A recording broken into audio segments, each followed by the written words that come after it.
Good day everyone, I am Angeline Malacura and I am going to tackle Article 1204 and 1205.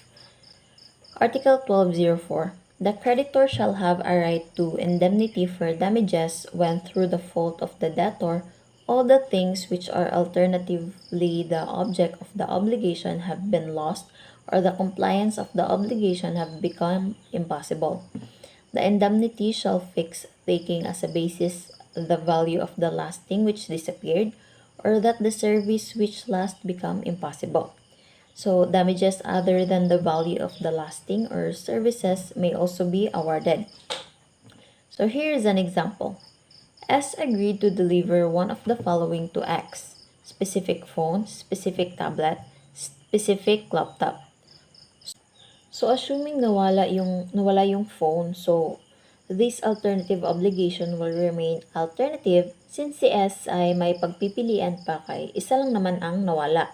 Dili na ni siya mahimong alternative once makapili na si S between tablet and laptop once na makommunicate na niya kay X. But if duha ang nawala, ma-apply ang Article 1202 na if only one is practicable, the debtor loses the right of choice since wala na siya pagpipilian and automatically this obligation becomes simple obligation. But if all items are lost through his fault, liability will attach. The debtor is obliged to pay the value of the last thing lost plus damages. So bayaran sa debtor ang value sa laptop plus damages. So again, this is the effect of loss of object of obligation. If some of the objects of an obligation have been lost or became impossible even through fault of the debtor, the latter is not liable since he has the right of choice and the obligation can still be performed. And if all of them have been lost or have become impossible through his fault, the creditor shall have the right to indemnity for damages since the obligation can no longer be complied with. The basis of indemnity shall be fixed, taking as basis the value of the thing lost. Dell is obliged to give Carol at Carol choice either object 1, 2, or 3. If all objects were lost through Dell's fault, the value of the last thing lost with damages must be given to Carol.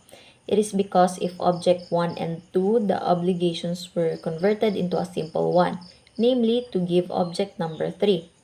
Thus, it is object number 3's value which should be taken as a basis. So in the above example, if objects 1 and 2 were destroyed by a fortuitous event and later object 3 is destroyed by Dell's fault, would Dell be liable? Yes, because the loss of objects 1 and 2 converted the obligation into a simple one, and Dell is liable for object 3. So if objects 1 and 2 were destroyed by Dell's own fault, and later object number 3 is lost by a fortuitous event, should Dell be held liable? It is believed that Dell should not be held liable. Dell had all the right in the world to destroy object 1 and 2 since he was free not to select them. Loss of the object of a simple obligation by fortuitous event should, as a rule, extinguish any liability. Article 1205. When the choice have been expressly given to the creditor, the obligation shall cease to be alternative from the day when the selection has been communicated to that debtor, until the responsibility of the debtor shall be governed by the following rules. First, if one of the things is lost through fortuitous event, he shall perform the obligation by delivering that which the creditor should choose from among the remainder, or that which remains if only one subsists. Second, if the loss of one of the thing occurs through the fault of the debtor, the creditor may claim any of those subsisting, or the price of that which, through the faults of the former, has disappeared, with the right to damages. And lastly, if all the things are lost through the fault of the debtor, the choice by the creditor shall fall upon the price of any of them, also with indemnity for damages. The same rules shall be applied to obligation to do or not to do in case one, some, or all of the prestation should become impossible. So here is an example. The choice now is belong to the creditor. So S agreed to deliver one of the following items to X, a specific phone, specific tablet, and specific laptop. So what if nawala yung phone? Actually, it doesn't have any difference pag choice ni debtor. Si creditor ay may choice sa remaining items. Pero if nawala yung dalawa via fortuitous event, again, same, still with the rule with choice ni debtor, is automatically became simple obligation since wala nang ibang choice, and if nawala lahat ng obligation, will be extinguished. So kung napansin ninyo, pag nawala ang items due to fortuitous event, it doesn't matter if the choice of the creditor or the debtor. The rule is the same if the reason of loss is via fortuitous event. So diri na anay kalahian. What if the reason of the loss is due to the debtor's fault? So what if letter A is lost? This remains alternative. However, the choice is tulod Japon. Pero dili ang mismong phone ang iyahang i-demand if kani iyahang pilion, kundi ang value sa phone plus damages. Pero if B or C iyahang pilion, dili siya pwede maningil sa damages. So what if duha ang nawala? So if you can remember, pag choice ni debtor will automatically become simple obligation.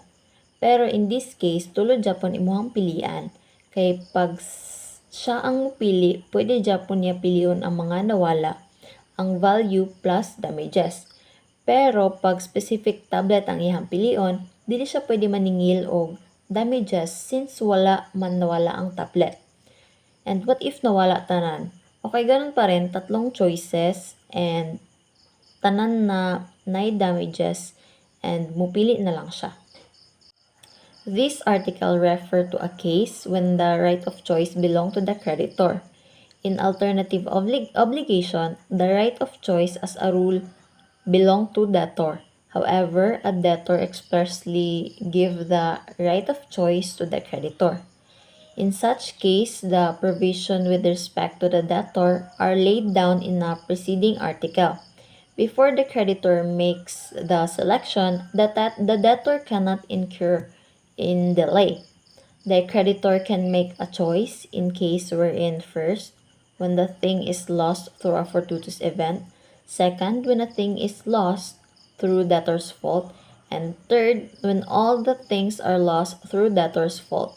This article is also applicable to a personal obligation. That would be all. Thank you for listening.